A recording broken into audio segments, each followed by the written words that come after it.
السلام علیکم ورحمۃ اللہ وبرکاتہ۔ ناظرین، امید ہے آپ خیریت سے ہوں گے۔ آج انشاءاللہ العزیز ہم اپنے دوسرے سبق کا آغاز کریں گے، لیکن سبق کے آغاز سے قبل دو چیزیں ہم نے ذہن کے اندر رکھنی ہیں اور میں ذکر کرنا بھی چاہوں گا۔ سب سے پہلی جو بات ہے وہ یہ ہے کہ ہم نے اس دعا کا لازماً اہتمام کرنا ہے سبق شروع کرنے سے پہلے۔ اعوذ باللہ من الشیطان الرجیم، رب زدنی علما، ہے میرے رب میرے علم میں اضافہ فرما۔ آپ صلی اللہ علیہ وسلم بھی اس دعا کا اہتمام کیا کرتے تھے، تو ہم نے اس چیز کا لازماً اہتمام کرنا ہے۔ اور دوسری جو چیز ہے وہ یہ ہے کہ ہمیں یہ جاننا ہے کہ ہم اللہ کے نبی صلی اللہ علیہ وسلم کے حدیث کے مطابق سب سے بہترین لوگوں میں ہمارا شمار ہوتا ہے، چونکہ اللہ کے نبی صلی اللہ علیہ وسلم نے فرمایا کہ خیرکم من تعلم القرآن وعلمہ، کہ تم میں سے بہتر وہ ہے کہ جو خود قرآن سیکھے اور دوسروں کو سکھائے۔ تو اس میں سیکھنے اور سکھانے والے دونوں کو اللہ کے نبی صلی اللہ علیہ وسلم نے بہترین کہا کہ خیرکم، تم میں سے سب سے بہتر وہ ہے۔ تو لہٰذا مجھے اور آپ کو یہ جاننا چاہیے اور اس چیز کا علم ہونا چاہیے کہ اللہ کے نبی صلی اللہ علیہ وسلم کی اس حدیث کے مطابق میری اور آپ کی کیا شان ہے۔ لہٰذا ہمیں دین کو سیکھنے کے لیے اپنا وقت بھی نکالنا چاہیے، قرآن سمجھنے کے لیے اپنا وقت نکالنا چاہیے، قرآن کے ذریعے سے قرآن جس گرامر کے ذریعے سے سیکھا جا سکتا ہے اس کے لیے بھی ہمیں وقت نکالنا چاہیے اور اپنے آپ کو مفید اور کارآمد اور بہترین سمجھنا چاہیے، نہ کہ ہم کیا ہوں، مایوس ہوں۔ اب آج ہم دوسرے سبق کی طرف بڑھنے سے قبل پہلا جو سبق تھا ہمارا اس کا اعادہ کر لیتے ہیں۔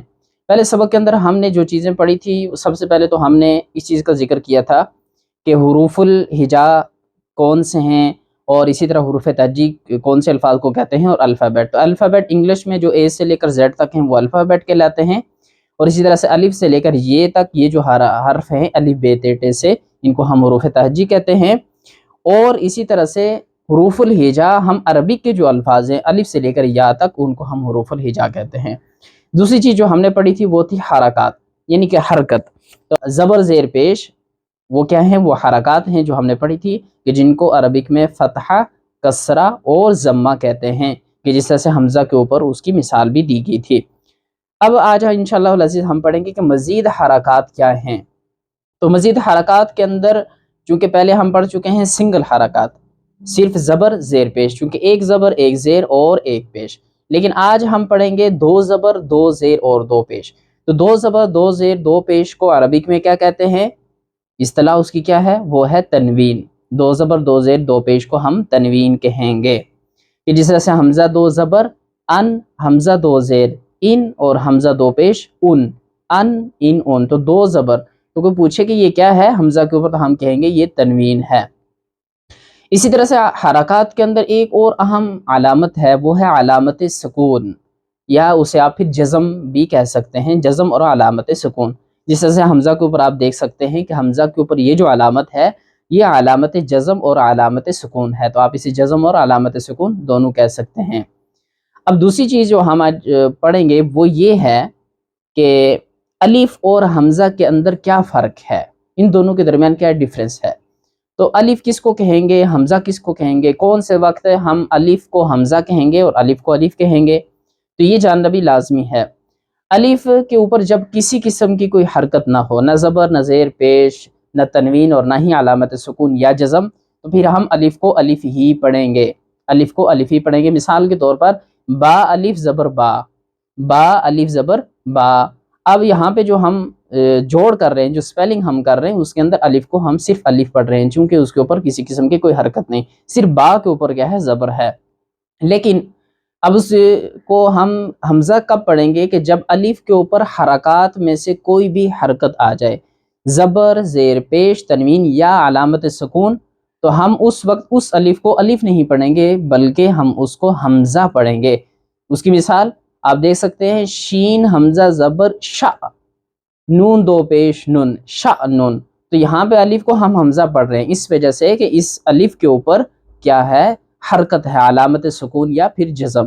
تو شین حمزہ ہم پڑھیں گے، شین حمزہ زبر شا، نون دو پیش نون، شا نون۔ تو یہ ایک بنیادی فرق تھا جو جاننا لازمی تھا کہ الف اور حمزہ کے درمیان فرق کیا ہے، اور یہی وہ بنیاد ہے کہ تعداد کے اندر اختلاف جو ہے، کہ بعض لوگ کہتے ہیں کہ حروف الہجا کی جو تعداد ہے وہ 28 ہے، اور بعض کہتے ہیں 29 ہے۔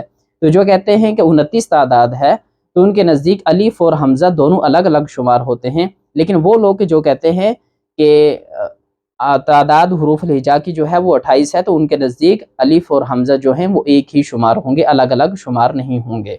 تو یہ الف اور حمزہ کے درمیان فرق ہوا۔ تیسری چیز جو آج ہم انشاءاللہ پڑھیں گے وہ ہے کہ عربک زبان کے اندر کون سے الفاظ بے معنی اور بامعنی کہلاتے ہیں اور ان کو ہم کیا کہیں گے اصطلاح کے اندر۔ سب سے پہلی بات تو یہ جانیے کہ حرکات اور حروف ملتے ہیں تو الفاظ وجود میں آتے ہیں۔ دو چیزیں، حرکات، یا آپ سب سے پہلے لیجئے الفاظ اور حرکات ملتے ہیں تو الفاظ وجود میں آتے ہیں۔ جس طرح سے اس کی مثال حمزہ زبر آ، با زبر با آبا، دال دو زبر دن ابدن، یا پھر یہ لے لیجئے کہ حمزہ زبر آ، میم زبر ما آما، را زبر را آما را۔ اب یہ دیکھیں کہ حمزہ، میم اور را یہ تین لفظ ہیں، تو تین حروف ملے ہیں اور اوپر حرکات بھی اس کے آئیں تو یہ ایک لفظ بن گیا آمارا۔ اب یہ جو لفظ بنتا ہے، یہ جو الفاظ وجود میں آتے ہیں حروف اور حرکات کے ملنے سے نتیجے میں، تو یہ بامعنی بھی ہوتے ہیں بے معنی بھی ہوتے ہیں، بامعنی اور بے معنی بھی ہوتے ہیں۔ اردو میں اس کی مثال اس طرح سے ہم سمجھ سکتے ہیں کہ جیسے ہم کہتے ہیں کہ پانی شانی، تو پانی یہ جو لفظ ہے یہ بامعنی ہے، اور جو شانی ہم اس کے ساتھ الفاظ کا استعمال کرتے ہیں اس کا اپنا کوئی معنی نہیں ہے، لیکن وہ مہمل کہلائے گا، اس کا اپنا معنی نہیں ہے، وہ کیا ہے، وہ حرف ہے، اس کے اندر حروف ہیں اور الفاظ کہلائے گا۔ بہرحال عربک کے اندر جو لفظ الفاظ بامعنی ہوں گے تو ان کو ہم کلمہ کہیں گے، کلمہ عربک کے اندر اسے ہم کلمہ کہیں گے، لیکن جو بے معنی ہیں ہم ان کے لیے جس لفظ کا استعمال کرتے ہیں وہ ہے محمل، ہم اس لفظ کو محمل کہیں گے، اور جو بامعنی ہوگا اس کو ہم کلمہ کہیں گے۔ تو گویا کہ ہر بامعنی لفظ کیا ہوا، کلمہ ہوا۔ اس کی مثال جیسا کہ کتاب، قلم، انسان، یہ کس کی ہے، یہ بامعنی لفظ یعنی کلمہ کی مثال، کتاب، قلم، انسان۔ اب یہ تینوں الفاظ جو ملے ہیں، یہ حروف اور حرکات مل کر جو وجود میں آئے ہیں تو یہ تینوں بامعنی ہیں۔ قلم، قلم ایک بامعنی لفظ ہے تو اس کو ہم کلمہ کہیں گے، انسان یہ بامعنی ہوا تو کلمہ کہیں گے، اور اسی طرح سے کتاب یہ لفظ کیا ہے، بامعنی ہے، حروف اور حرکات سے ملا ہے تو ہم اسے کیا کہیں گے، کلمہ کہیں گے۔ چوتھی جو چیز ہے جو ہم نے سمجھنی ہے وہ یہ ہے کہ جب بھی کسی زبان کے اندر قواعد مرتب کیے جاتے ہیں تو اس کا طریقہ کار یہ ہوتا ہے کہ جو الفاظ بامعنی ہوتے ہیں اس زبان کے اندر ان کی گروپنگ کر لی جاتی ہے، ان کو گروپ کی شکل دی جاتی ہے۔ جیسے سے انگریزی میں آپ دیکھیں تو پارٹ آف سپیچ جو ہیں ان کی جو گروپنگ کی گئی ہے وہ 8 کی تعداد میں کی گئی ہے، لیکن عربک زبان کے اندر، عربی کے اندر یہ جو گروپنگ ہے، یہ جو بامعنی الفاظ کی گروپنگ کر لی گئی ہے وہ ہے 3 کی تعداد میں۔ 3 کی تعداد کیا ہے، جس کو ہم عربک میں یہ بھی کہہ سکتے ہیں، ہم عربی کی اصطلاح میں یہ جو کتب میں لکھا ہوا ہے کہ کلمہ کی 3 قسمیں۔ اب کلمہ چونکہ کیا ہے، بامعنی لفظ کو کہتے ہیں، تو عربی کے اندر جتنے بھی بامعنی الفاظ ہیں، کلمہ ہیں، تو ان کی 3 قسم ہے۔ جس طرح انگلش میں پارٹ آف سپیچ 8 ہوئے تو عربک میں 3 اس کی تعداد ہے، تو کلمے کی ہم یہ کہہ سکتے ہیں کہ 3 قسمیں ہیں۔ کون کون سی؟ اسم، فعل، حرف۔ کون سی 3 قسمیں ہیں؟ اسم، فعل، حرف۔ یہ کلمے کی 3 قسمیں ہیں، بنیادی طور پر یہ تقسیم کہلاتی ہے۔ تو سب سے پہلے ہمارے پاس آ جاتا ہے اسم۔ تو اسم کسے کہتے ہیں؟ کسی بھی شخص، جگہ، کسی بھی چیز کا نام اور کسی کے کام کے کرنے کا، اس کو یعنی کہ اس سے مراد مصدر ہے جس پر انشاءاللہ آگے بات کریں گے، تو اس کو ہم کیا کہیں گے، اسم۔ یعنی کہ کسی بھی جگہ، کسی شخص یا کسی چیز کا نام یا کسی صفت تو یا کسی کام کرنے کو ہم کیا کہتے ہیں، اسم کہیں گے۔ اس کو کیا کہیں گے، اسم کہیں گے۔ مثال کے طور پر ایک شخص کا نام کیا ہے، زید، تو یہ اسم ہے، یہ ایک شخص کا نام ہے۔ اسی طرح سے کسی کی صفت، وہ کیا ہے، ہوشیار ہے، وہ ذہین ہے، وہ محنتی ہے، تو یہ کیا ہوا، یہ اسم ہوا۔ اور اسی طرح سے کسی جگہ کا نام، پاکستان لے لیں، افغانستان لے لیں، تو یہ کیا ہوا، یہ اسم کہلائے گا۔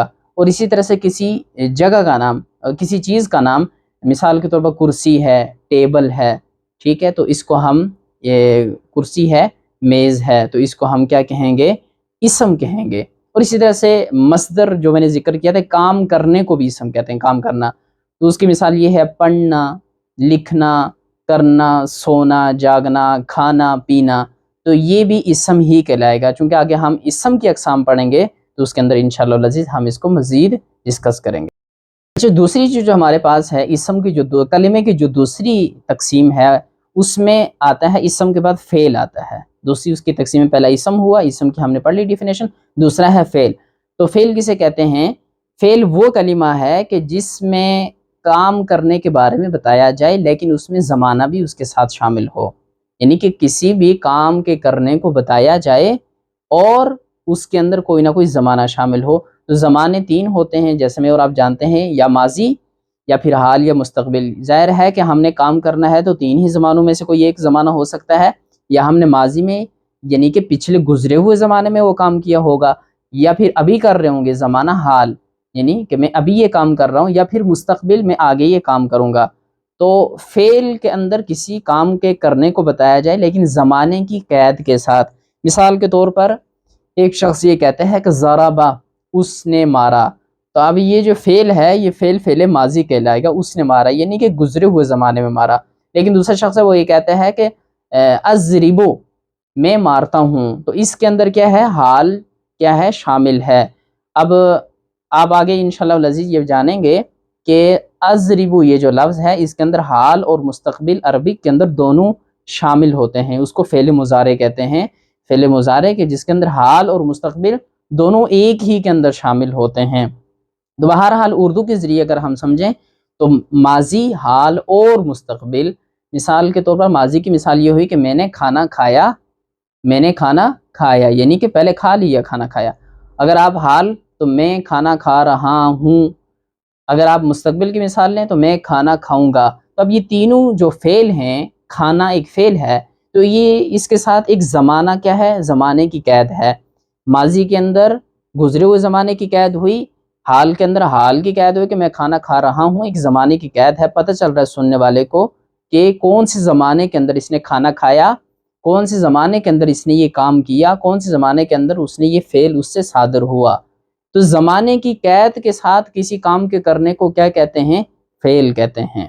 لیکن اس سے ہٹ کر جو ہم نے اسم کی تعریف کی بات کی تھی تو اس میں جو کام کرنا ہوتا ہے تو اس کے اندر کسی قسم کی زمانے کی قید نہیں ہوتی، جس طرح سے کھانا، پینا، سونا، جاگنا، چلنا، پھرنا، تو اب اس میں کسی قسم کی زمانے کی کوئی قید نہیں۔ آپ اگر یہ کہتے ہیں کسی کو کہ سونا، جاگنا، کھانا پینا، تو وہ یہ نہیں سمجھ پائے گا کہ اس کے اندر کون سا زمانہ ہے، تو اس میں مطلقاً ہوتا ہے۔ یہ فرق ہے اسم کے اندر جو مصدر ہوتا ہے کام کرنا، کھانا پینا سونا، اور فعل کے اندر یہ ایک بنیادی فرق ہوتا ہے کہ اس کے اندر زمانے کی قید نہیں ہوتی مصدر کے اندر، اور فعل کے اندر زمانے کی قید کا ہونا لازمی ہوتا ہے۔ اسی طرح سے تیسری جو تقسیم تھی کلمہ کی وہ تھی حرف، اسم، فعل، حرف۔ تو حرف یہ ہوتے تو بامعنی ہیں، یعنی ان کا معنی ہوتا ہے، لیکن یہ جب تک کسی کے ساتھ نہیں ملتے، اسم یا فعل کے ساتھ نہ مل جائیں تو یہ اپنا معنی ادا نہیں کر سکتے، یہ اپنا معنی نہیں دے سکتے۔ مثال کے طور پر اردو کے اندر پر ایک لفظ ہے، پر، ٹھیک ہے، تو آپ جتنا مرضی پر کی رٹ لگائے رکھیں تو کسی کو کچھ سمجھ نہیں آئے گا کہ آپ کیا کہنا چاہ رہے ہیں۔ لیکن جب آپ اس کے ساتھ اسم ملائیں گے، کرسی پر، آپ نے اسم اس کے ساتھ ملایا کرسی پر، تو کیا ہوا؟ فوری یہ بات سمجھ آئے گی کہ کرسی پر یعنی کہ ایک بھاما نہ ہوا، اس کا ایک فائدہ ہوگا۔